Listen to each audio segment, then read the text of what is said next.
Treatment যদি লগাই পিনে আপুনি আপোনাৰ ডিজেল পেট্ৰল পুৰণা গাড়ীখিনি CNG লগাওক, CNG কিটটো লগাই CNG লৈ যদি ট্ৰান্সফাৰ কৰে, কনভাৰ্চন কৰে, তেতিয়াহ'লে আপুনি আমাৰ 15 বছৰ পাছত গ্ৰীণ টেক্স দিয়ে, 5 বছৰ ৰিনিউ হয়, কিন্তু সেই গ্ৰীণ টেক্সটো দিব নালাগে, আপুনি CNG কিটটো লগাওক।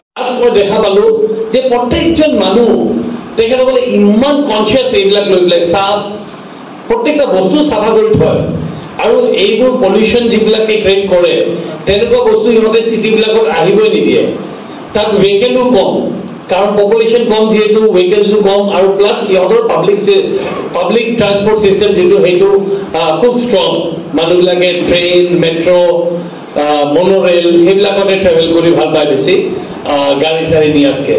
গতিকে তেনেকুৱা ব্যৱস্থাবিলাক মই অনুৰোধ জনাম আমাৰ চৰকাৰকো আনিবলৈ, গাড়ী কমকৈ ইউজ কৰিবলৈ। যদিও মই গাড়ীৰ ব্যৱহাৰ কৰোঁ, মোৰ বিজনেছ হ'ব পাৰে, কিন্তু গাড়ীয়ে কিমান পলিউট কৰে আমি জানো, আৰু সেইকাৰণে এতিয়া ইণ্ডিয়ান গভৰ্ণমেণ্টে RBSF আনিলে, এই য'ত গাড়ীবিলাক স্ক্ৰেপ কৰিব লাগিব, আৰু সময়মতে যদি স্ক্ৰেপ কৰি